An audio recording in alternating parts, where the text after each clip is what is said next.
Welcome to my channel ABC astrology and palmistry. दोस्तों, जन्म कुंडली में कुल 9 ग्रह होते हैं। इनमें से शुक्र ग्रह को सुख का कारक माना जाता है।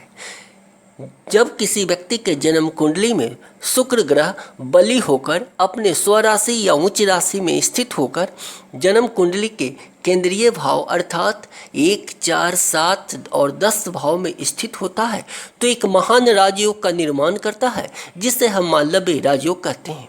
जिन लोगों के जन्म कुंडली में भी इस तरह का महान राजयोग का निर्माण होता है, ऐसे लोगों का जीवन राजा के समान ऐश्वर्यशाली और इन्हें सभी प्रकार के सुख सुविधाओं की प्राप्ति होती है। इनका जीवन काफ़ी लग्जरियस होता है। इन्हें अपने जीवन में सभी प्रकार के भौतिक सुखों यथा आपका भूमि, मकान, वाहन, सुंदर वस्त्र, आभूषण इत्यादि की प्राप्ति होती है। इन लोगों का व्यक्तित्व और व्यवहार में एक विशेष प्रकार का आकर्षण देखने को मिलता है। तो दोस्तों, ये रहा जन्म कुंडली की बात। परंतु जिस व्यक्ति के पास जन्म कुंडली उपलब्ध न हो, वो अपने हथेली में किस प्रकार इस योग के उपस्थिति को देखे, तो आज के इस वीडियो में इसी चीज़ को हम समझने का प्रयास करेंगे। तो आप भी कुछ सीखना चाहते हैं तो प्लीज़ इस वीडियो को शुरू से अंत तक जरूर देखें और कर दीजिए मेरे इस चैनल को सब्सक्राइब, क्योंकि आपको यहाँ मिलेगा कुछ इसी प्रकार की ढेर सारी रोचक जानकारी। दोस्तों, हथेली पर मालव्य योग को देखने के लिए सबसे पहले हम हथेली पर उपस्थित शुक्र पर्वत की स्थिति को देखते हैं। हथेली पर जो शुक्र पर्वत है या अंगूठा के नीचे वाले भाग को कहते हैं, या हुआ आपका वीनस माउंट। तो हथेली पर यह पर्वत जो है आपका उभरा हुआ अवस्था में होना चाहिए।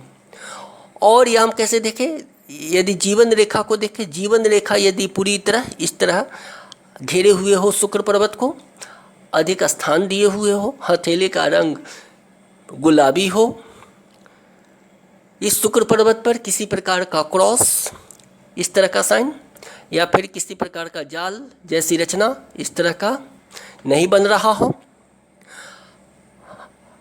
हाथ में अंगूठे की लंबाई पर्याप्त हो, यानी अंगूठे का लंबाई पर्याप्त हो, तथा अंगूठा का जो लास्ट वाला पर्व है ये वाला, ये पर्व यदि पीछे की ओर घूम रही हो, पीछे की ओर झुक रही हो, यानी इसमें इलास्टिसिटी हो, इसमें इलास्टिसिटी हो और यह अंगूठा आपका पीछे की तरफ झुक रही हो, कुछ इस प्रकार